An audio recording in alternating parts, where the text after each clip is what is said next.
Bienvenue, je suis la gérante de ce lieu un peu magique qui est la quincaillerie et je suis aussi la sommelière, donc le vin est la passion et je la fais partager aux clients.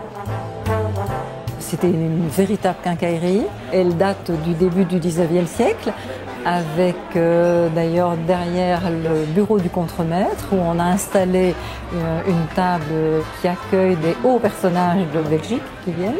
On propose des plats de brasserie avec les produits de notre ferme puisqu'on a acquis une ferme en Bresse où on élève des poulets, des pintades, des cochons de Bayeux et des agneaux.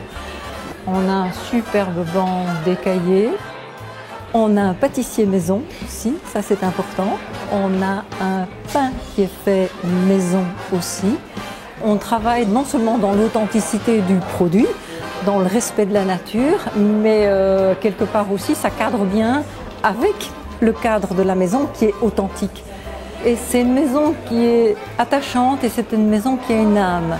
Il y a une certaine partie de la clientèle, surtout le midi qui est une clientèle, je vais dire, bruxelloise, d'habitués. Le soir, c'est plus une clientèle cosmopolite, par le décor aussi. On est devenu un peu, comme on dit, un lieu incontournable de Bruxelles. S'il y a des hommes d'affaires qui ont des clients à inviter, eh bien, généralement, on fait partie de leur tour de visite de Bruxelles. Le vin, c'est une passion et c'est une passion familiale. Et c'est une vraie, oui, comme on dit, c'est une véritable passion et que j'essaie de faire partager aux clients. Et ils jouent le jeu en général très bien avec moi.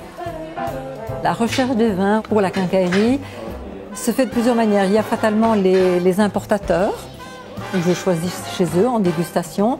Il y a les salons que j'adore faire, dont Vinexpo tous les 2 ans, ça c'est quand même un incontournable.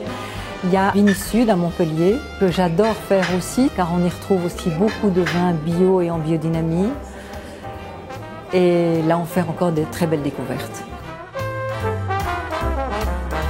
Je n'ai pas de cépage préféré. Il y en a quelques-uns que j'affectionne selon mes envies, selon l'humeur. Le viognier est peut-être le cépage que j'aurais envie de faire découvrir. Voilà. Un vin parfait, c'est un vin avec un équilibre parfait. Donc, c'est-à-dire l'équilibre entre l'acidité, les tanins et ce qu'on appelle le sucre. Si je pense à un vin parfait, c'est un vin qui est fait avec un cépage rouge qui est la Syrah et dans lequel on a mis aussi un cépage blanc, le Viognier. Je pense aux 3 grands crus de chez Guigal, c'est la Turque, la Landonne et la Mouline.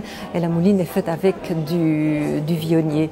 Il y a d'ailleurs de grands vins australiens qui font la même chose.